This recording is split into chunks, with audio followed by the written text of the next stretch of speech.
Hey there, this is Mr. Icarus, and welcome to yet another edition of Doom Mod Madness.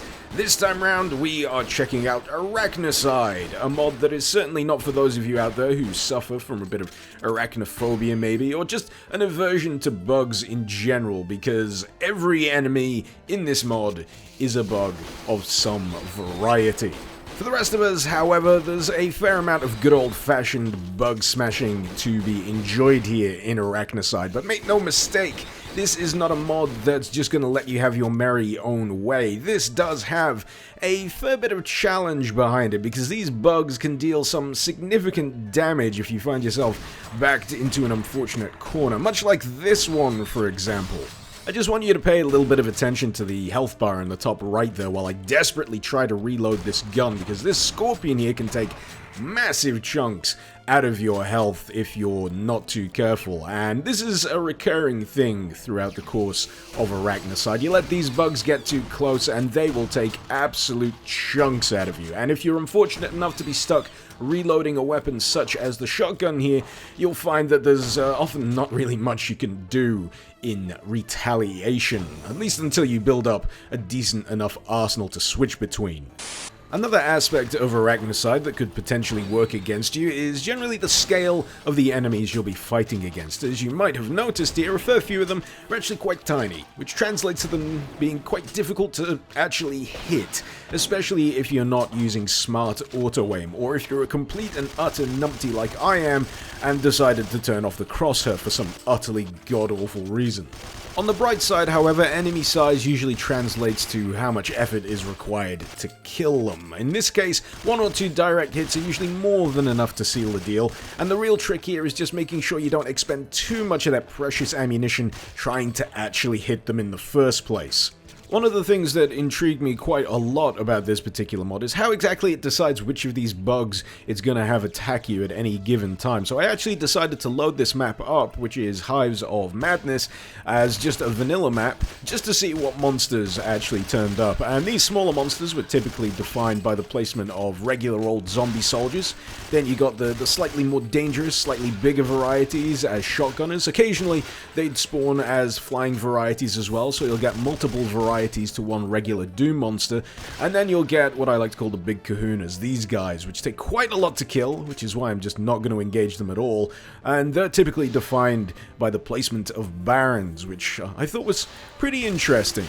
Additionally, it helped me understand a little bit more of the odd behavior of some of the enemies in here, the wasps in particular.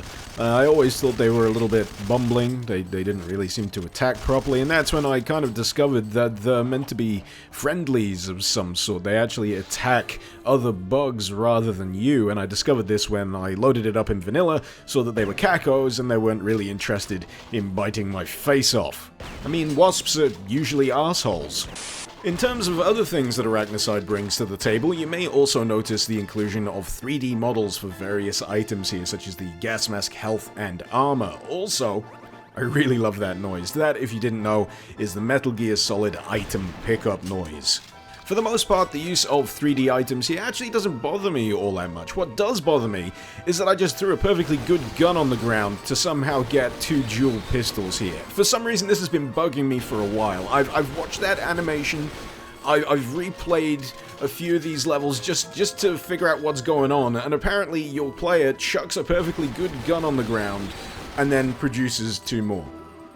Did he not just find an extra gun, or did he find like a perfectly placed pair of other guns?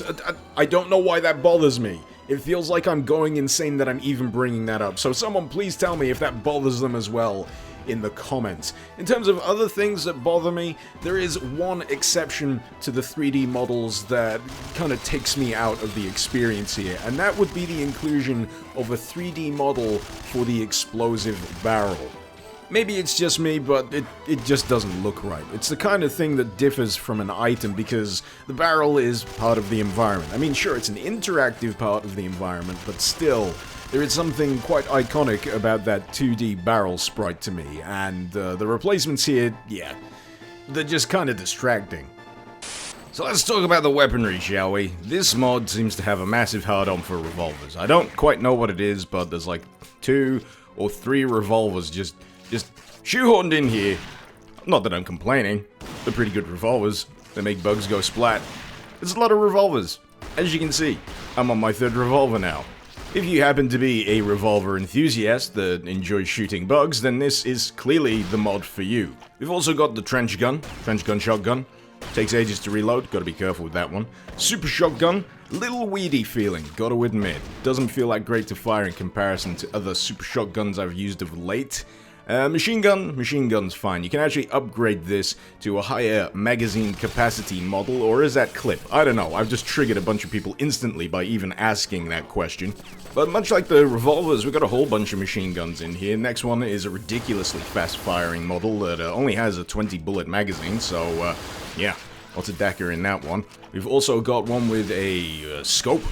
For long-range bug sniping, I guess, which doesn't really occur all that often. Grenade launcher, I don't like the grenade launcher. Just the amount of bounce on the rounds means that you're more likely going to do more damage to yourself than anything else. That's why the flamethrower is king, in my opinion. That is the quintessential bug-murdering weapon of choice. However, the refill of the fuel on this thing takes quite a while. Yeah. That's a lot of time to spend reloading your flamethrower, but still, it's kind of worth the effort. Also BFG, because this is Doom, goddammit. And if you're not gonna have a BFG, then what's even the point? Why even live? Also, yeah, you need to shoot doors to open them. I always found that a really odd choice in this map. But yeah, if you need to absolutely positively kill every bug in the room, this is pretty much what you should be using. And there are no half measures when it comes to destroying all bugs and insects and arachnids. Also, just as a casual observation, I really like the trail that the projectile leaves. It just pleases me for some reason. We of course also have the minigun, chain gun, whatever you want to call it. Again, something that should be ubiquitous no matter what Doom mod you're playing, because, again, this is Doom, goddammit.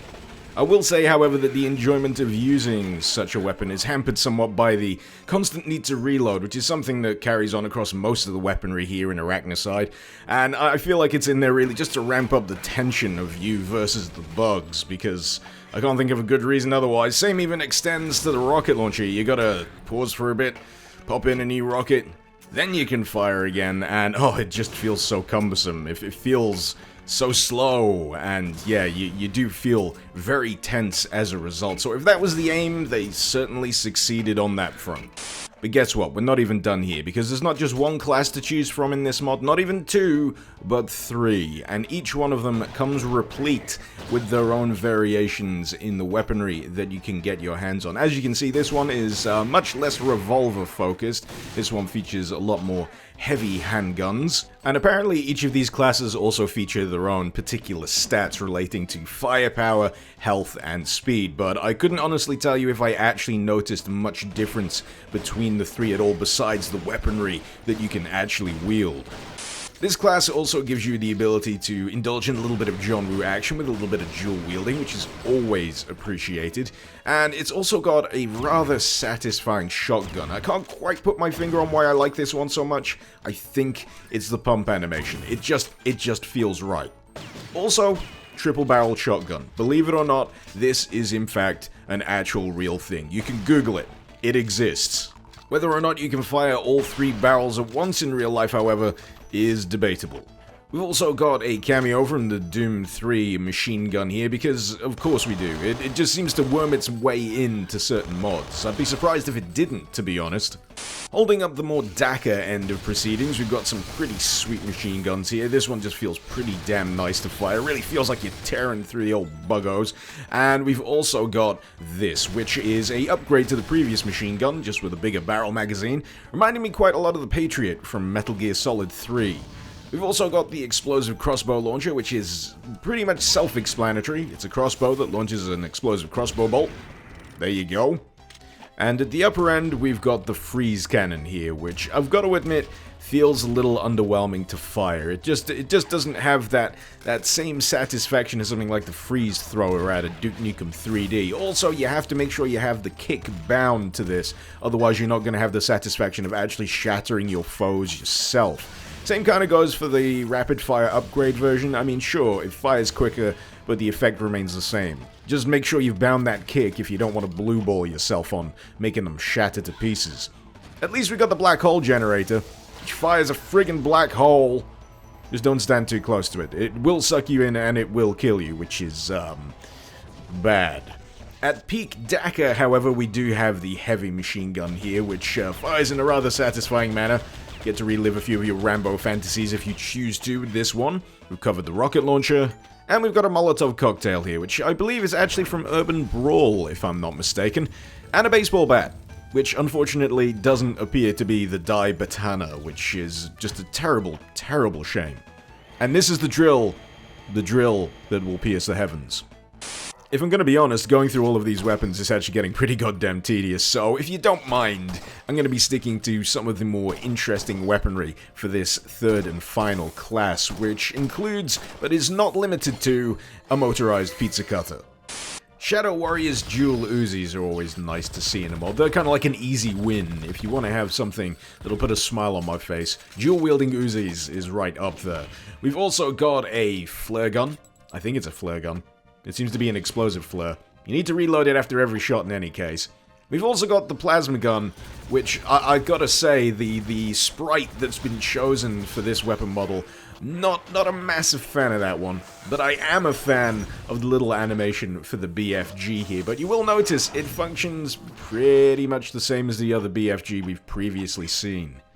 And I think that right there is the problem with a lot of the weapon variety here. Even though they all look a little different, you'll get a lot of weapons that, for all intents and purposes, function exactly the same as some of the others. Like this machine gun, for example. Seems familiar, don't it? Seems very familiar to that other one featured in the previous class. And granted, you do get a few unique little bits and bobs scattered throughout the classes, but it doesn't quite feel entirely enough to make them feel unique or worth playing over one or the other. Maybe it would be better served if these classes had their own special bug-smashing abilities, things that aren't tied down to weaponry, for example, but in any case, it's a valiant effort either way. So, would I recommend Arachnocide? Yes. Yes, I would. It's a pretty decent mod. Well, provided you enjoy smashing bugs and nothing but bugs. I like that you can plug it into pretty much any map pack that you enjoy for a bit of bug-based mayhem, and I'm actually quite a fan of the way certain handguns and weapons actually upgrade during the course of an average play here. It does actually feel satisfying to get a little bit more oomph in your weaponry, even if they do feel a little samey across several of the classes here. But yeah, that's Arachnocide, a mod drowning in bugs and weaponry. And if you fancy checking it out for yourself, the link, as usual, is in the description below. Hopefully you've enjoyed this video. Feel free to let me know what you thought in the comments, and feel free to suggest any mods you'd like to see me cover in future episodes of Doom Mod Madness. This has been Mr. Icarus. Thank you very much for watching. Icarus out.